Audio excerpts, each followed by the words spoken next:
Let me ask you something about your team meetings. Are they peaceful, predictable, efficient? Does everyone generally land in the same place without too much friction? And does the meeting end on time with a sense that things went well? If so, I want to offer you a question worth sitting with before you take too much comfort in that. What if the peace is not actually peace? What if what you're experiencing in those smooth, agreeable meetings is not alignment, but suppression? Not unity, but avoidance. Because here's the reality that most leaders have not fully reckoned with. The greatest threat to your team is not too much conflict, it's the absence of it. And when conflict is missing from the room, it does not disappear, it relocates. It goes into hallways and text threads and side conversations where it does far more damage than it ever would have if it had been surfaced and addressed directly in the meeting. Today, we're talking about how to bring it into the light and why learning to fight fair is one of the most important skills a leadership team can develop. And it's all right here, right now, and only on the 5 Gifts Podcast.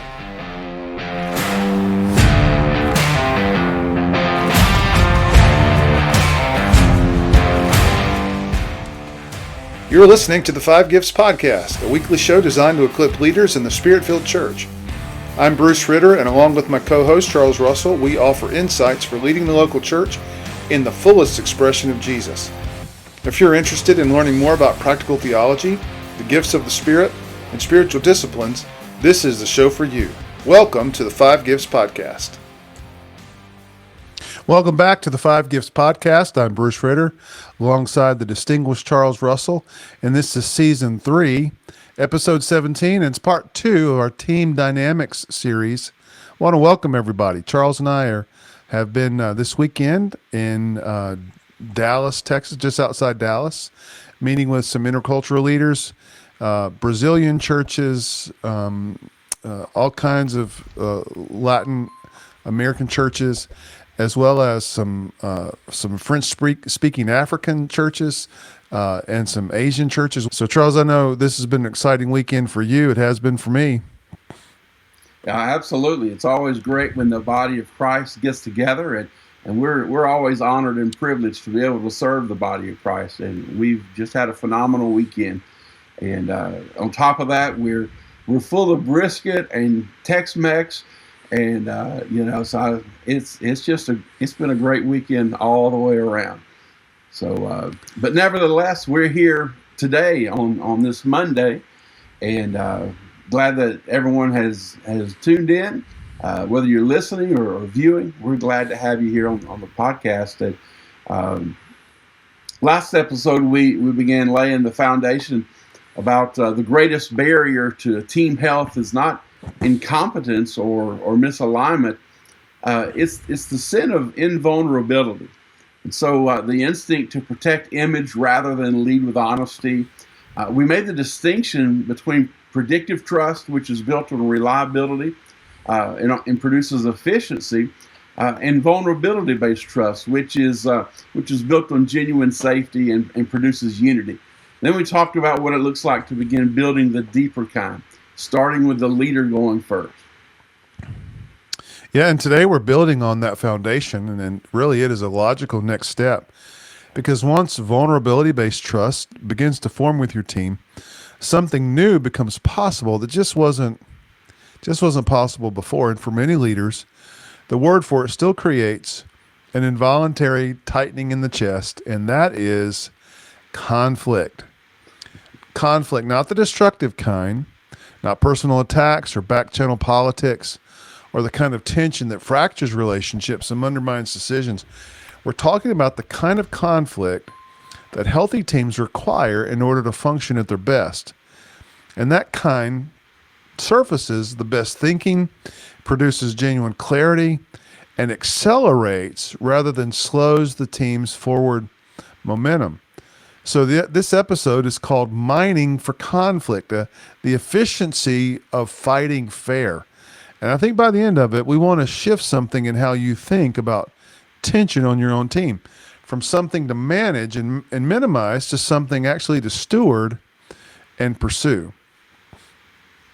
So before we can talk about what healthy conflict looks like, I think what we need to do is name what its absence actually produces, because artificial harmony is one of those misdiagnosed conditions in ministry leadership, and it's far more common than what most of us as leaders realize. There's a lethal quiet of artificial harmony, and so. And really, when we're talking about artificial harmony, it's when a team appears unified on the surface, but underneath there are unspoken disagreements, unaddressed concerns, maybe even some unexpressed reservations that just seem to never make it into the actual meeting. People are filtering, they're holding back, they're saying the thing that keeps the peace rather than the thing that they actually are thinking. And so leaders, particularly leaders who genuinely value unity and have worked hard to build a positive team culture, we often misread this as alignment. The meeting went smoothly. Everyone seemed to agree. No one pushed back significantly. It feels like the team is in a good place. But I think what is actually happening is what we would call avoidance. And avoidance always has a cost. Because the thoughts and concerns that don't get spoken in the room, they don't just disappear. They get spoken somewhere else, in the parking lot after the meeting, in a private text to a trusted colleague, could be in a conversation at home that evening. These are what we're calling back channels of an artificially harmonious team, and these are where the real opinions actually live. So here's why that is so much more destructive than open disagreement. These back channel conversations operate without accountability, without the full information that other team members carry, without any possibility of resolution. So when conflict happens in the room, at minimum, it deals with the issue. It may be uncomfortable. It may take longer than the leader wants, but it's at least it's engaged, it's addressed. And so when conflict goes underground, now it becomes organizational politics. These competing narratives, fragmented trust, slowly that are slowly accumulating sense of that what gets said in the meeting is not actually what drives the decisions. And so that's the environment that artificial harmony produces over time. And it's far more corrosive than any tension that it was designed to avoid. Yeah, and Charles, if I could just say, man, avoidance when it comes to issues that people do have passion about, avoidance just drives those conversations underground, and that's where you're really breeding some long-term issues. If I would much rather have those conversations in front of everybody, where we can really not duke it out in a negative way, but really begin to bring passion around the issue. Engage that passion in those conversations. So let's talk about what happens when you don't do that. Artificial harmony, if that's the problem, if the absence of conflict is actually a warning sign rather than a sign of health, and what makes genuine productive conflict possible.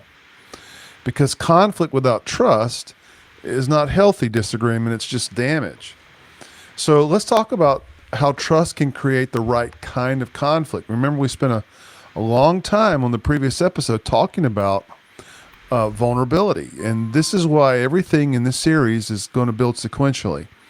Vulnerability-based trust is not just a nice feature of a healthy team culture, it really is the prerequisite for conflict that actually moves a team forward than tearing it apart.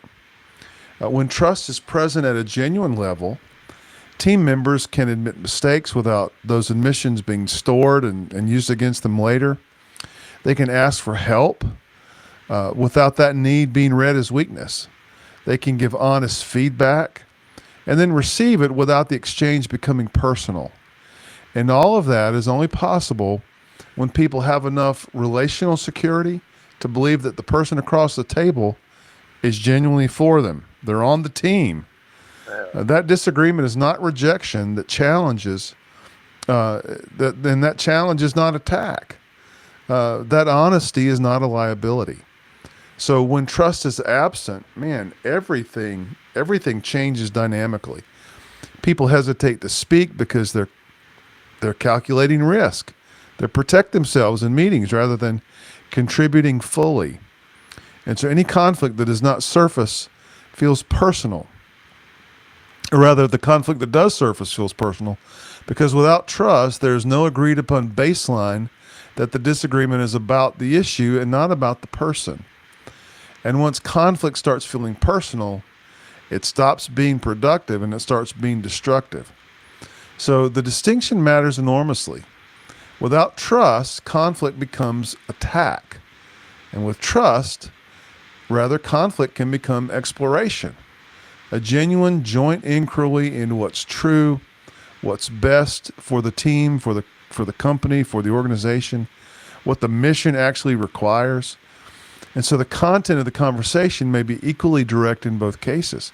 The difference is whether the people in the conversations believe they're on the same side. And that's why leaders who want to build the kind of conflict culture that we're describing must invest in trust first.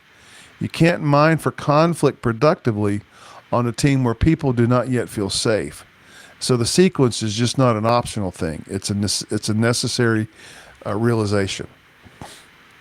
Absolutely.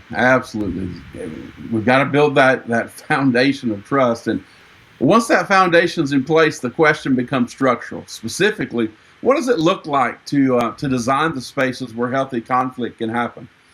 One of the most practical places to start is with something every leadership team does every week, and that is meetings.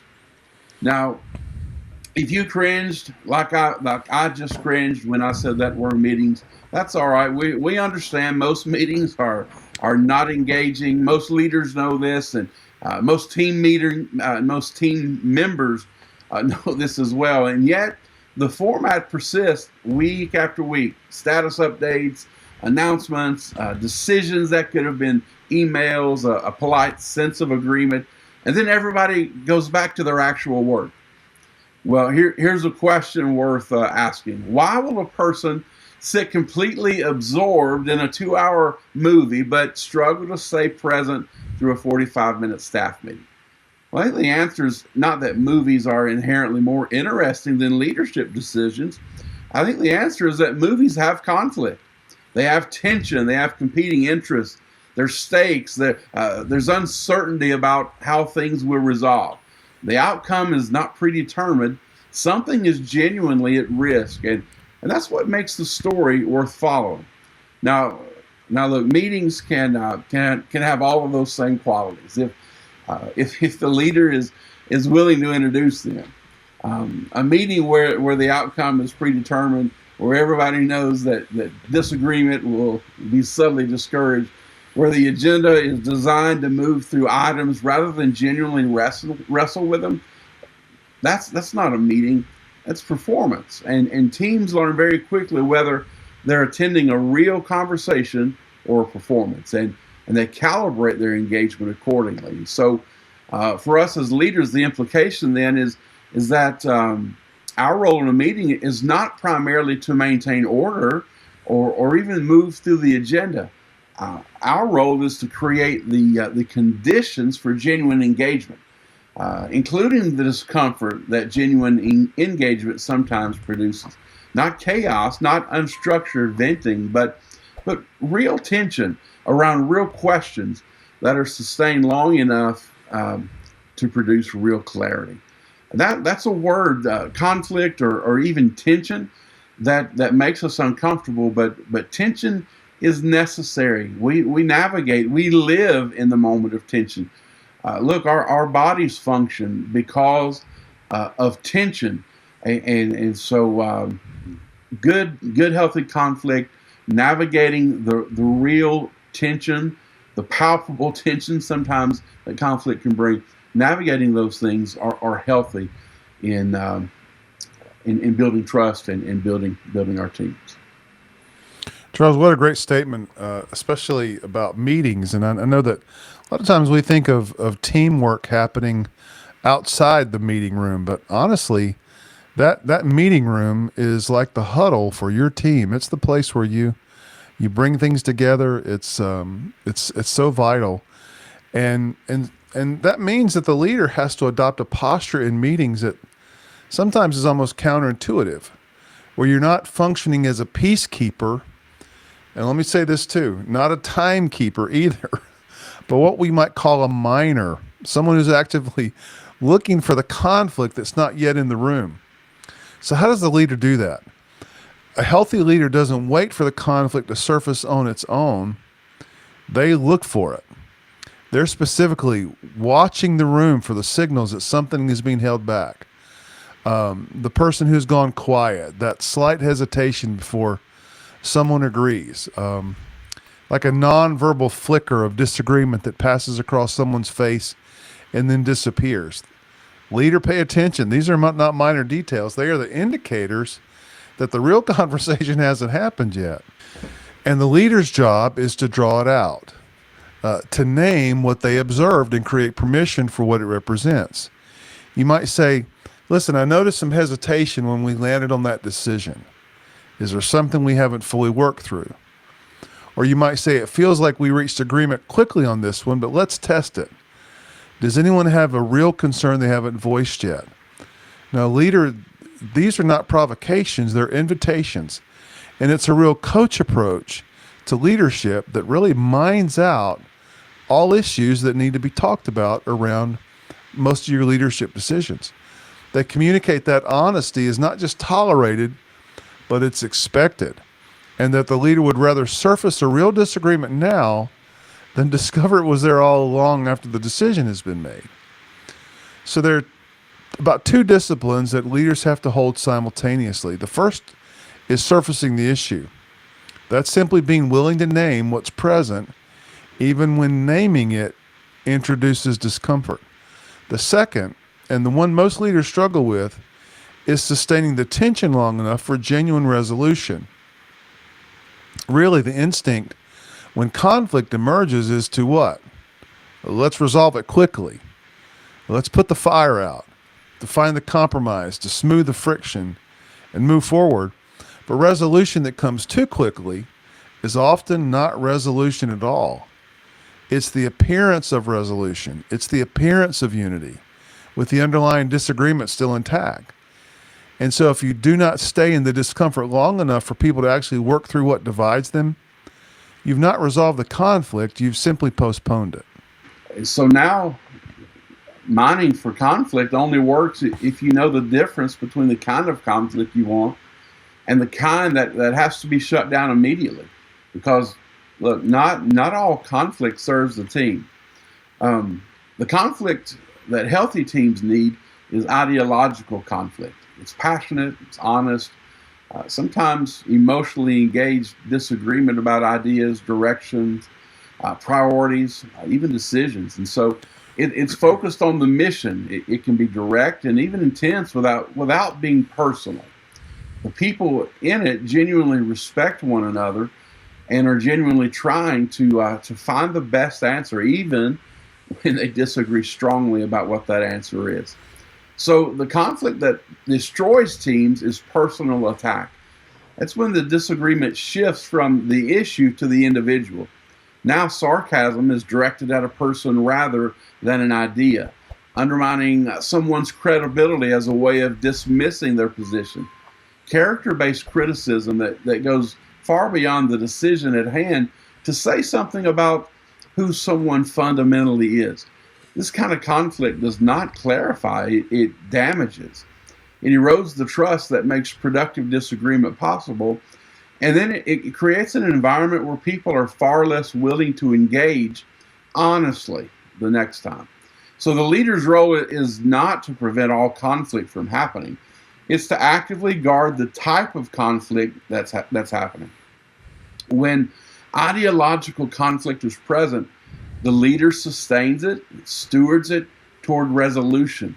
When personal attack enters the room, the leader names it and redirects it firmly and immediately back to the actual issue.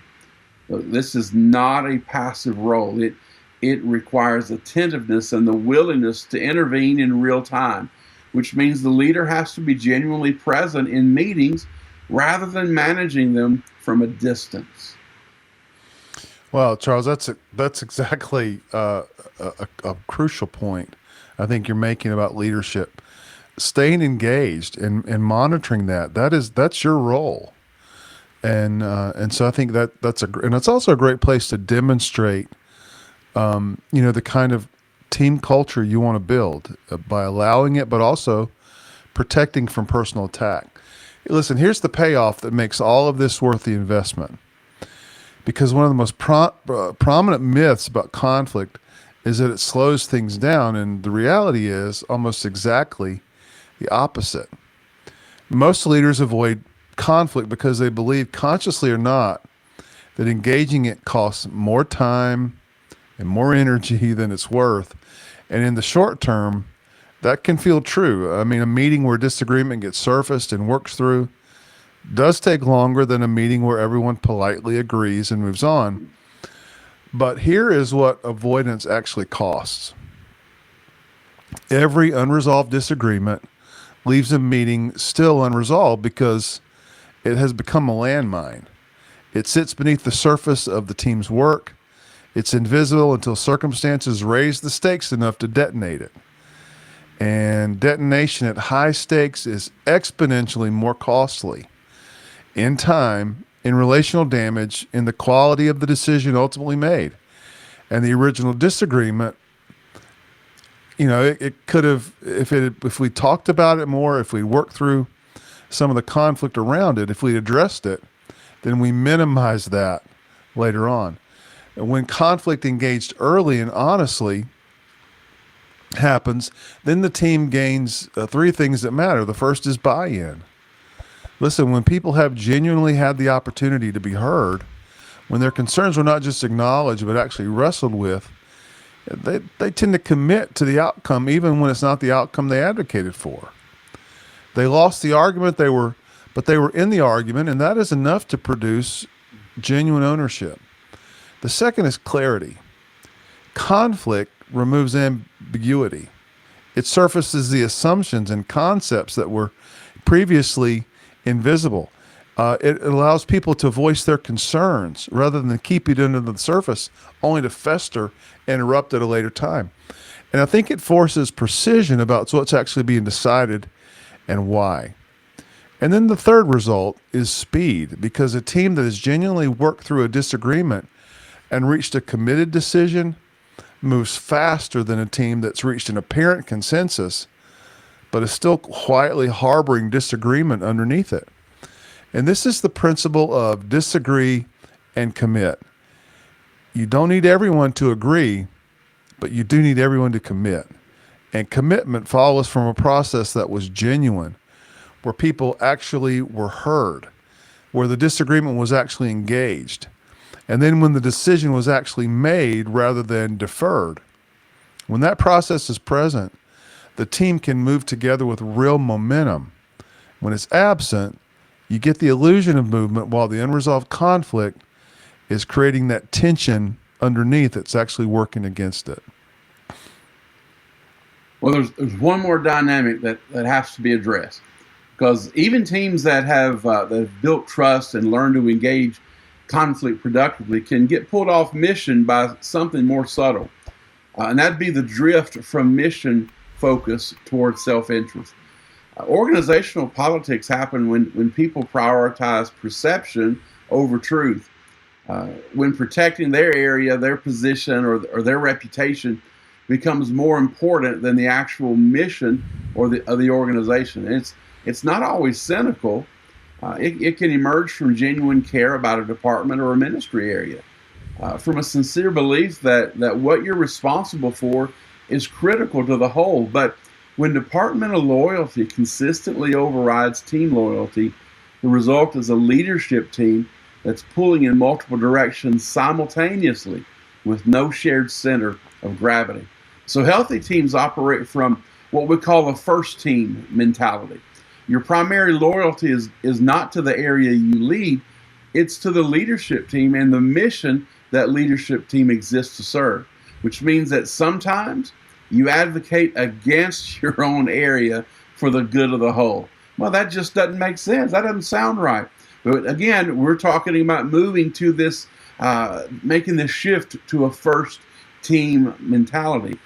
Your ministry doesn't exist for itself. It exists to lift the entire church, to accomplish the vision of the organization. Sometimes the budget decision that's best for the overall mission is not the budget decision that benefits your ministry. And so sometimes the strategic direction that is right for the church requires your team to carry more than its proportional share of the load. A first team mentality says, I'm here to serve the mission, I'm not here to protect my territory. And so keeping that orientation requires clarity about what the mission actually is and what success actually looks like. When teams have a clearly defined scoreboard, things like specific, measurable, agreed upon indicators of whether the work is producing what it's supposed to produce, then ego has less room to operate, because the question is no longer what serves my interest, but what moves the numbers that actually matter. That kind of clarity, it doesn't eliminate politics completely, but it does create an objective reference point that pulls the conversation back toward mission whenever it starts to drift. Boy, Charles, this is the last segment on getting from the political environment to a really missional team. I think that's worth probably the whole episode right there. Let me see if I can bring this to a practical landing for this week. There's 3 starting points that I'd like to leave with our listeners. The first is give real-time permission for conflict in your next meeting. Begin to work with it. When tension surfaces, name it, normalize it, and keep it going rather than resolving it prematurely. Communicate through your actions that honest disagreement is not a threat to you. It's not a threat to the room. It's what the room is for. It's what the meeting is scheduled for. Secondly, practice what we call cascading clarity at the end of every meeting. Before people leave, define clearly what was actually decided, what remains open, and what gets communicated to whom. This simple discipline prevents a significant amount of the ambiguity that generates a lot of the back channeling conversations once the meeting's over. Thirdly, start mining. If your next meeting feels too smooth, that if it ends without any real tension having been engaged, please don't call that a success. Ask the harder questions. Invite the disagreement that is almost certainly present in the room but hasn't been voiced yet, because healthy teams don't produce smooth meetings. They produce honest meetings.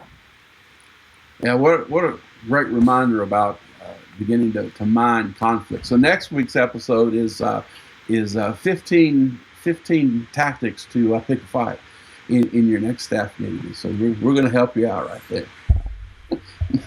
I'm just kidding. Bad joke. Look, here's the question to carry this week. Where is artificial harmony keeping your team from the breakthrough it actually needs?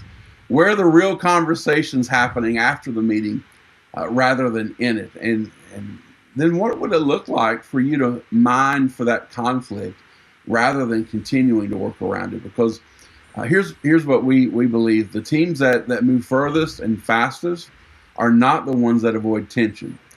They're the ones that have learned how to steward tension, how to bring it into the room, how to work through it honestly, and then come out on the other side more aligned than they were going in. If this is if this is an area where your leadership team needs help, if you want to build the kind of conflict culture we've been describing, and you're not sure where to start, connect with us at charlesrusselltraining.com, charlesrussellministries.com, coachingcardia.com. We offer leadership coaching, team development for leaders who want to build something that functions the way it was designed to. So look, next episode, we continue this, the team dynamics series. We're going to get into what happens when teams move beyond trust and healthy conflict into genuine collective accountability. It's one of the rarest dynamics in ministry leadership, and it may be the most powerful. So until next time, we'll see you right here on the 5 Gifts Podcast. You've been listening to the 5 Gifts Podcast. If you would like to take the next step as a spiritual leader, we invite you to visit either of our websites or contact us for leadership coaching. We can help you reach the next level in your own growth and leadership. We provide leadership, spiritual gift, and personality assessments that give you a better grasp of your leadership style. And we also create a customized growth plan that empowers you to reach your full kingdom potential. We can't wait to hear from you.